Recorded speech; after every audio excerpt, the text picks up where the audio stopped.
Jai Hind students, today first of all we will discuss the slide of 14th September. It is chapter 2 Gentlemen of Verona by A.J. Cronin. This chapter is in your section A. First let's do its vocabulary. The first word is shrug. Shrug is a verb. एक verb है. It means to raise your shoulders and then drop them to show that you don't know or care about something. मतलब जिस तरह आप मोढे मार के कहने ना कि मैनू कोई गल मैनू कोई फर्क नहीं पैंदा, मैनू कोई टेंशन नहीं हैगी. Next word is tangle. It's a noun. A twisted mass of thread or hairs that cannot be separated easily. ਗੁੰਝਲਾਂ ਵਾਲਾਂ ਦੇ ਵਿੱਚ ਜੋ ਗੁੰਝਲਾਂ ਪੈਂਦੇ ਨੇ ਉਹਨੂੰ ਕੀ ਕਹਿੰਦੇ ਆਪਾਂ ਟੈਂਗਲ ਕਹਿ ਦਿੰਦੇ ਆ. Jest.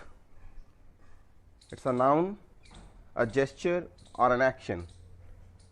कोई हाव भाव कोई एक्शन किया बंदे ने. Brisk. Brisk is an adjective.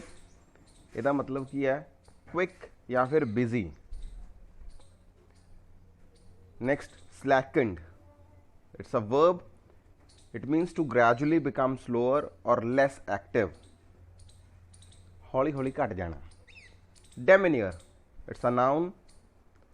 The way that somebody looks or behaves. मतलब किसी का वतीरा. Errand. A job that you do for somebody that involves going somewhere to take a message, buy or deliver goods. Errand ਦਾ मतलब कि एक जगह तो दूसरी जगह किसी का कोई मैसेज लेके जाना, कोई वस्तुआं लेके जाना. That is errand. Vexation. Noun है. The state of feeling upset or annoyed. ਜਦੋਂ ਤੁਸੀਂ ਖਿਝ ਜਾਂਦੇ ਹੋ, annoy ਹੋ ਜਾਂਦੇ ਹੋ, ਚਿੜ ਜਾਂਦੇ ਹੋ, ਉਹਨੂੰ ਕੀ ਕਿਹਾ ਜਾਂਦਾ? ਵੈਕਸੇਸ਼ਨ ਕਿਹਾ ਜਾਂਦਾ ਹੈ. Next, dwelling. It's a noun. Meaning ਕੀ ਹੈ? A house, flat or an apartment where a person lives. ਘਰ, ਰਹਿਣ ਦੀ ਜਗ੍ਹਾ. Vestibule. It's a noun. An entrance hall of a large building where hats and coats can be left. ਜਿਸ ਤਰ੍ਹਾਂ gallery, ਜਿਸ ਤਰ੍ਹਾਂ ਹੁੰਦਾ ਨਾ ਕਿ ਆਪਾਂ ਘਰ ਦੇ ਅੰਦਰ ਵੜਦੇ ਸਾਰੇ ਇੱਕ ਕਮਰਾ ਜਿੱਥੇ ਤੁਸੀਂ ਆਪਣੇ ਕੱਪੜੇ अपनी हैट्स वगैरह उतार के कपड़े हैट्स छतरे वगैरह रख के अंदर जूते उतार के अंदर जा सकते हैं. Prop up. It means to support with. सहारा दे के खड़े करना. Rimmed. Having a particular type of rim. जिस तरह रिम होंगे ऐनक का रिम होंगे. Edge of something in the shape of a circle. Bade. Bade का मतलब की है? टोल्ड, दसना. To participate. Past participle of bade. Resemblance. Resemblance का मतलब की है? लाइकनेस, वो वर्गा लगता है. Rubble. Rubble is a noun. Broken stones और bricks from a building that has been damaged. मतलब मलबा. इनू आप पंजाबी दे विच की कह दिंदे आ? मलबा कह दिंदे आ.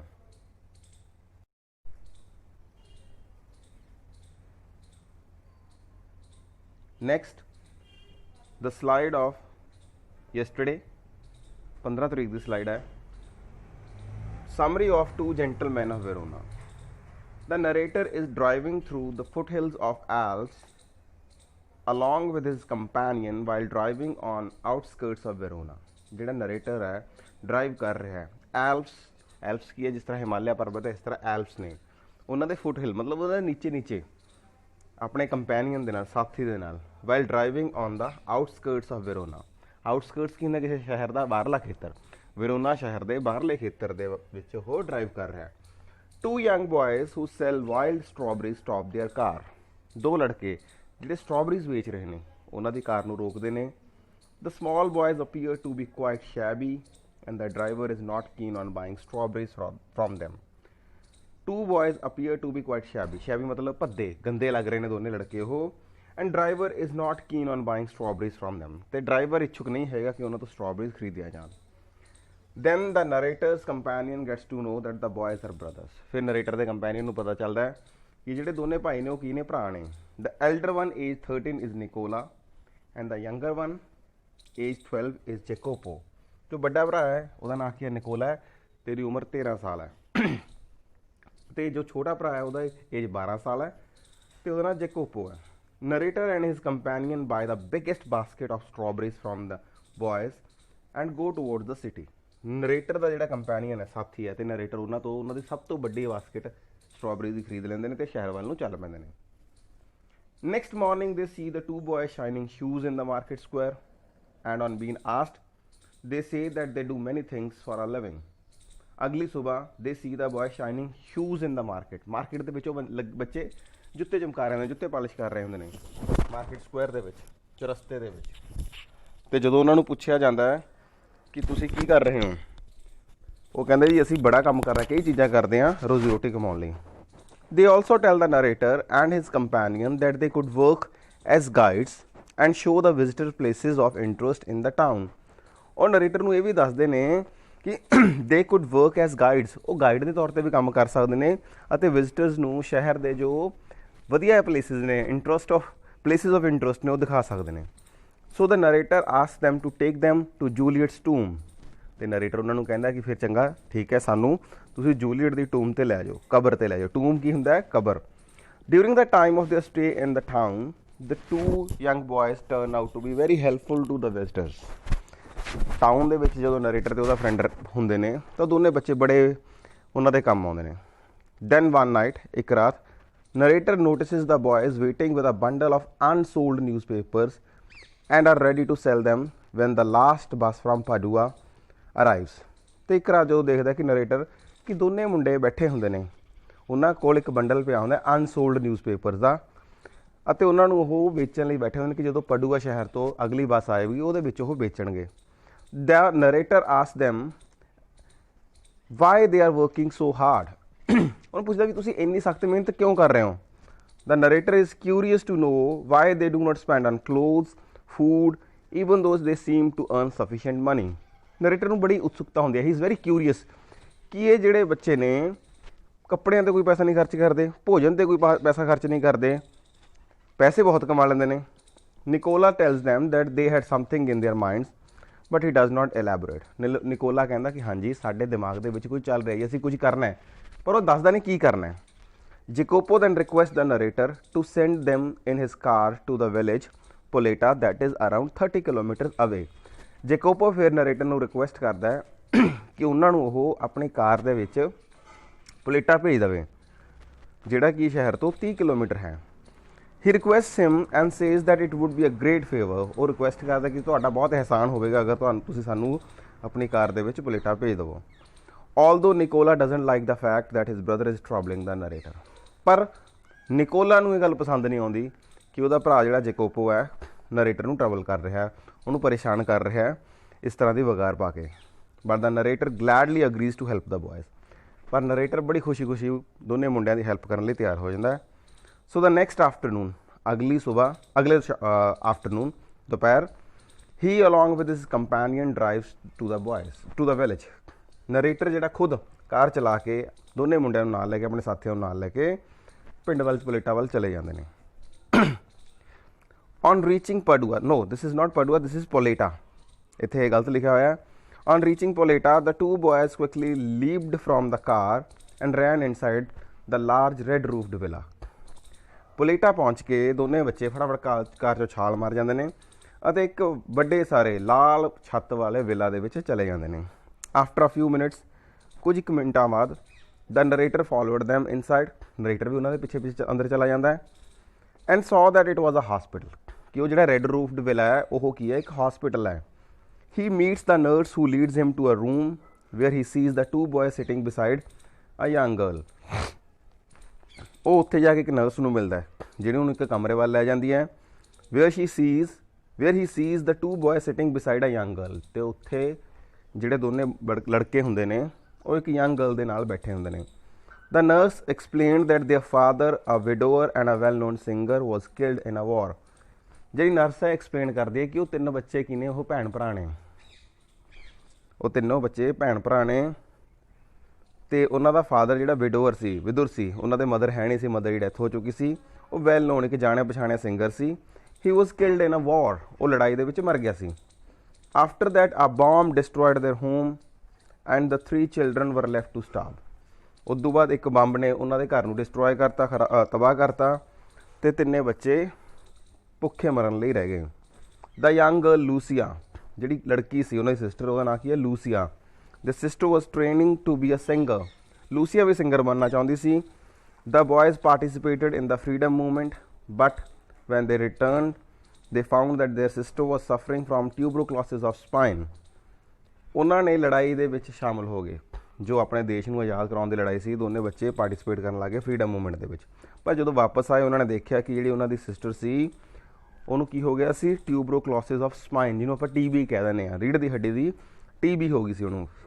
ਦ nurse told the writer that the boys had paid the hospital bills on time. Nurse ਨੇ ਦੱਸਿਆ ਕਿ ਲੜਕੇ ਨੇ ਜਿਹੜੇ ਹਸਪੀਟਲ ਦੇ ਬਿਲਸ ਟਾਈਮ ਸਿਰ ਪੇ ਕਰਦੇ ਨੇ। Nurse added that she did not know how they earned money. Nurse ਕਹਿੰਦੀ ਮੈਨੂੰ ਨਹੀਂ ਪਤਾ ਵੀ ਪੈਸੇ ਕਿਸ ਤਰ੍ਹਾਂ ਕਮਾਉਂਦੇ ਨੇ ਇਹ, but they did it well, ਪਰ ਬੜਾ ਵਧੀਆ ਕਮਾਉਂਦੇ ਨੇ। The narrator waited outside and after some time the boys joined him. Narrator ਬਾਹਰ ਆ ਜਾਂਦਾ, ਬੱਚਿਆਂ ਦੀ ਵੇਟ ਕਰਦਾ ਅਤੇ ਬੱਚੇ ਵੀ ਬਾਅਦ 'ਚੋਂ ਆ ਕੇ ਉਹਨੂੰ ਜੁਆਇਨ ਕਰ ਲੈਂਦੇ ਨੇ। He did not tell them he knew their secret. ਉਹ ਉਹਨਾਂ ਨੂੰ ਨਹੀਂ ਦੱਸਦਾ ਕਿ ਮੈਨੂੰ ਉਹਨਾਂ ਦਾ ਸੀਕਰੇਟ ਪਤਾ ਚੱਲ ਗਿਆ, because he did not want to intrude into their privacy, ਕਿਉਂਕਿ ਉਹ ਉਹਨਾਂ ਦੀ ਪ੍ਰਾਈਵੇਸੀ ਦੇ ਵਿੱਚ ਦਖਲਅੰਦਾਜ਼ੀ ਇੰਟਰੂਡ ਨਹੀਂ ਕਰਨਾ ਚਾਹੁੰਦਾ, ਦਖਲਅੰਦਾਜ਼ੀ ਨਹੀਂ ਕਰਨਾ ਚਾਹੁੰਦਾ।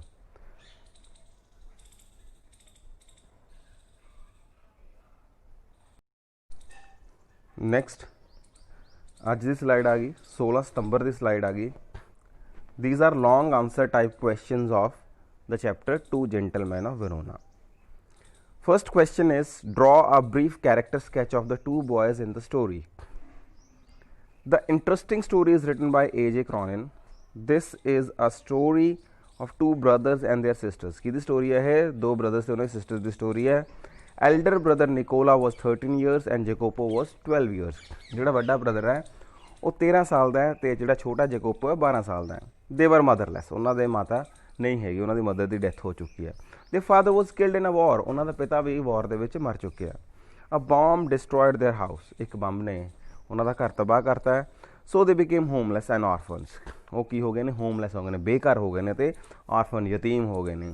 ਦੇ sister Lucia was suffering from tuberculosis of spine, ਉਹਨਾਂ ਦੀ ਸਿਸਟਰ ਨੂੰ ਸਪਾਈਨ ਦਾ, ਰੀੜ੍ਹ ਦੀ ਹੱਡੀ ਦਾ ਟਿਊਬਰਕਲੋਸਿਸ ਹੈ। The writer met them in Verona, writer ਉਹਨਾਂ ਨੂੰ ਵੇਰੋਨਾ ਸ਼ਹਿਰ ਦੇ ਵਿੱਚ ਮਿਲਦਾ ਹੈ। ਦੇ ਵਰ ਵੈਰੀ ਪੂਅਰ, ਉਹ ਬਹੁਤ ਗਰੀਬ ਸਨ। But they did not became beggars, ਪਰ ਉਹ ਬੈਗਰ ਨਹੀਂ ਬਣੇ, ਮੰਗਤੇ ਨਹੀਂ ਬਣੇ। ਦੇ ਪਾਲਿਸ਼ ਸ਼ੂਜ਼, ਉਹਨਾਂ ਨੇ ਜੁੱਤੇ ਪਾਲਿਸ਼ ਕੀਤੇ। ਸੋਲਡ ਫਰੂਟ ਵੇਚਿਆ, ਨਿਊਜ਼ਪੇਪਰ ਵੇਚੇ। Worked as guides et cetera, guides ਦੇ ਤੌਰ 'ਤੇ ਕੰਮ ਕੀਤਾ ਅਤੇ ਹੋਰ ਕਈ ਕੰਮ ਕੀਤੇ।